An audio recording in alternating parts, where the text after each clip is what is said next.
Olá, caros amigos! Eu sou Gabriel Velasquez e este é o canal O Espiritualista. Hoje trago a vocês a carta psicografada da inesquecível Beatriz Segal, a dama do teatro que marcou a história como a eterna Odete Roitman. Esta mensagem traz grandes revelações sobre o peso espiritual que ela carregou devido à fama de suas vilãs e o que realmente aconteceu em seus momentos finais, algo que o grande público sequer imagina. O relato sobre quem a resgatou e como ela foi recebida no plano espiritual é de arrepiar e pode mudar completamente a forma como enxergamos a trajetória dessa grande atriz. Acredito que vocês ficarão profundamente tocados. Esta carta foi psicografada pela médium Eliana Vasconcelos, nos trabalhos do Centro Espírita São Francisco de Assis, na cidade de Juiz de Fora, Minas Gerais. Antes de seguirmos para a psicografia, quero fazer um pedido especial a você que enfrenta dificuldades na saúde, na vida financeira ou tem um ente querido necessitando de orações. Deixe seu nome completo nos comentários. Nesta sexta-feira, estaremos reunidos em nosso centro espírita em um momento de fé, pedindo pela sua cura, proteção e libertação. Agora, vamos à psicografia. Amados irmãos, boa noite.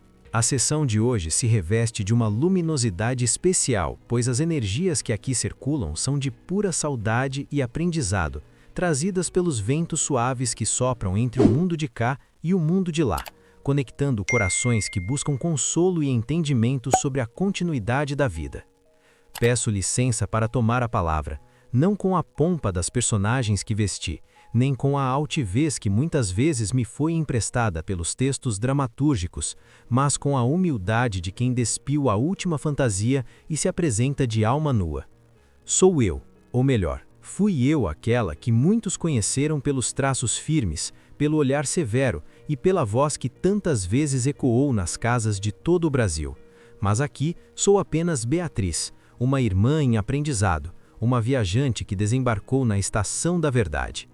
O processo de minha partida, meus queridos, não foi o ato súbito de um fechar de cortinas, mas sim um lento apagar das luzes da ribalta, onde o cenário ia se desfazendo aos poucos, deixando-me muitas vezes confusa entre o que era a realidade palpável e o que eram as memórias de uma vida inteira dedicada à arte.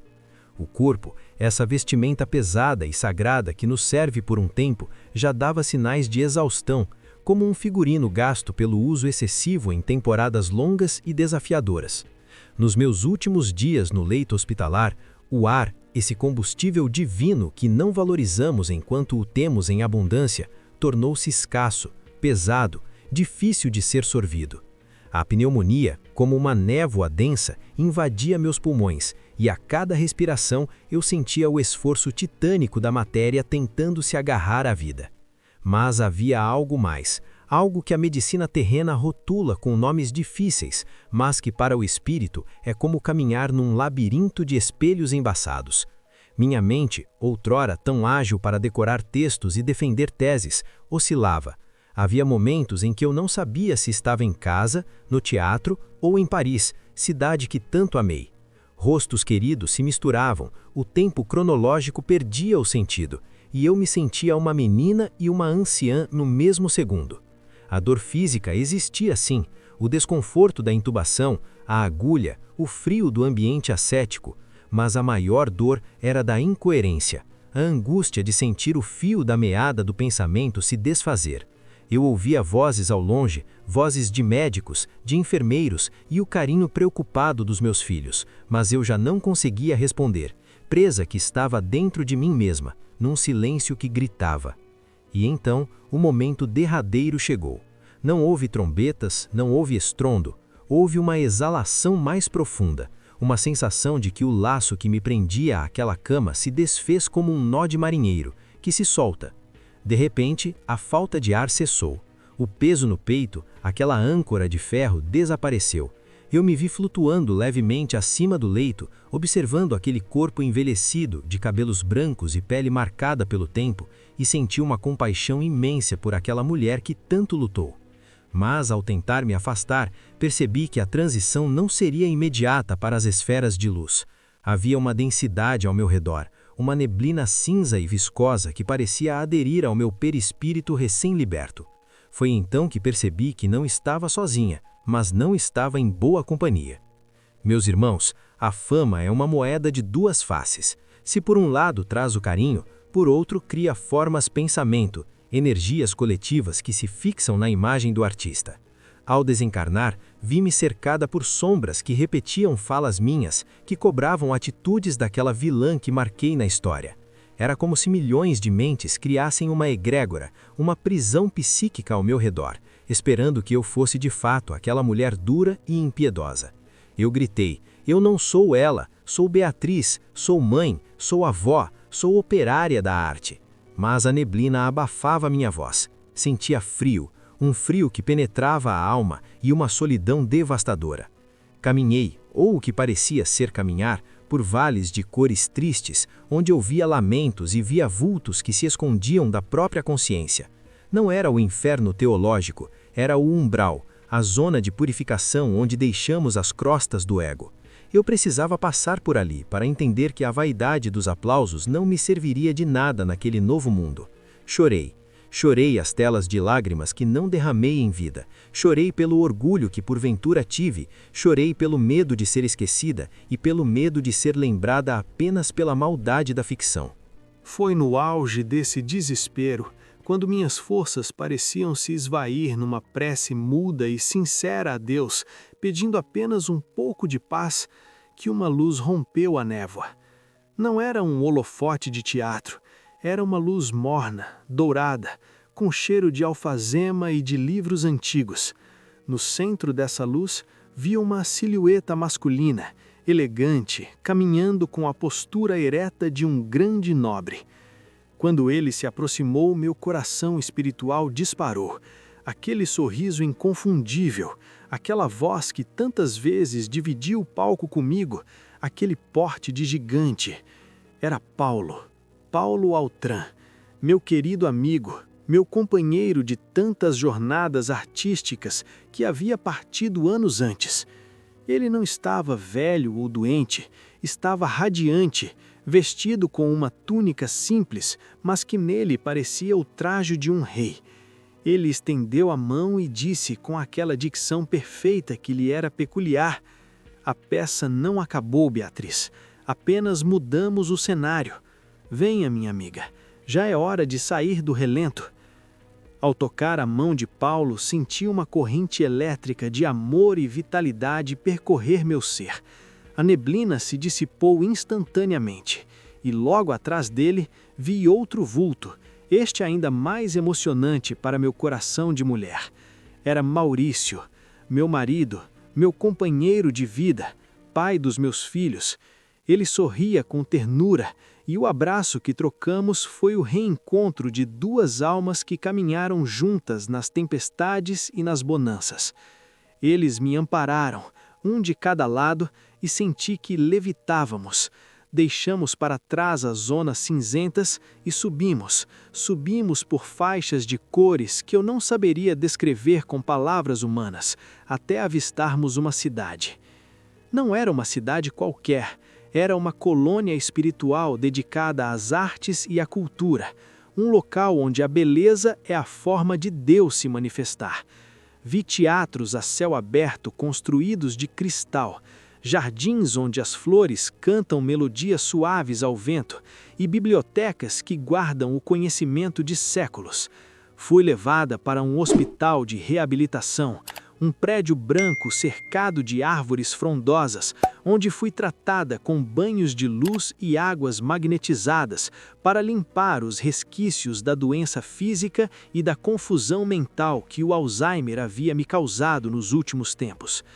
Aos poucos, a memória retornou cristalina, a lucidez voltou mais afiada do que nunca. Compreendi no silêncio daquele quarto de recuperação que a minha missão na Terra havia sido cumprida, com erros e acertos, mas com total entrega. Hoje, meus amados, já restabelecida e integrada às atividades desta colônia abençoada, sinto-me viva como nunca. Aqui o trabalho não cessa. Tenho me dedicado a auxiliar no teatro de reabilitação emocional. Utilizamos a arte dramática para ajudar espíritos recém-chegados a reviverem seus traumas e, através da representação, encontrarem a catarse e o perdão. É um psicodrama divino. Encenamos não para sermos aplaudidos, mas para curar. Muitas vezes recebo jovens atores que desencarnaram precocemente, envoltos em vícios ou desilusões, e juntos lemos os clássicos, não apenas pela estética, mas pelas lições morais que os grandes textos trazem. Tenho aprendido que a verdadeira arte é aquela que eleva, que faz o ser humano refletir sobre sua condição e buscar a melhoria. Encontro-me frequentemente com grandes amigos. Paulo e eu organizamos saraus onde a poesia é o alimento das almas. Marília, sempre doce e intensa, também está conosco, trabalhando na ala das crianças, usando a ludicidade para amparar os pequenos que chegam assustados. E Maurício? Maurício continua sendo meu porto seguro, estudando a sociologia celeste e me ensinando que a política do universo é a fraternidade pura. Não pensem que ficamos ociosos tocando harpas. Aqui se estuda, se trabalha e se ama muito mais do que na terra. A velhice ficou no corpo de carne. Aqui sinto-me com a vitalidade dos meus 30 anos, mas com a experiência de quem viveu 90. Olho para a terra e vejo o carinho de vocês. Vejo que ainda lembram de Odete e hoje sorrio com benevolência para ela.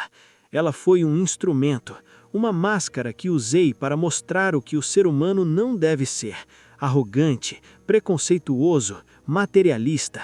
Se a minha interpretação causou repulsa pela maldade, então a missão foi cumprida. Mas peço que não me fixem nessa imagem. Lembrem-se da Beatriz que amava o ensino, que lutou pela democracia, que amava a liberdade e a cultura francesa, que amava seus filhos e netos.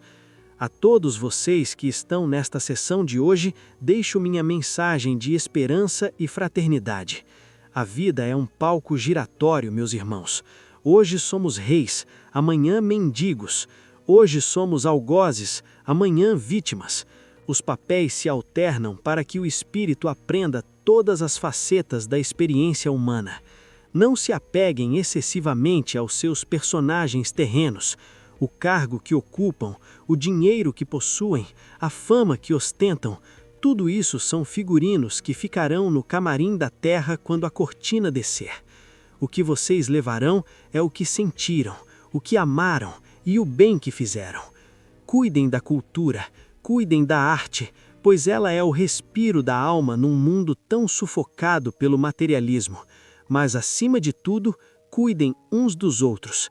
Não deixem que a política, a religião ou as diferenças sociais criem abismos entre vocês.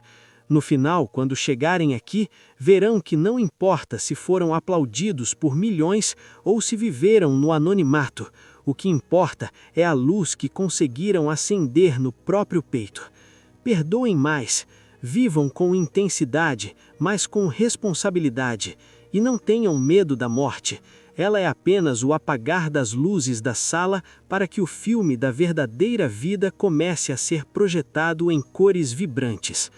Agradeço a oportunidade desta comunicação. Sinto-me leve, grata e em paz.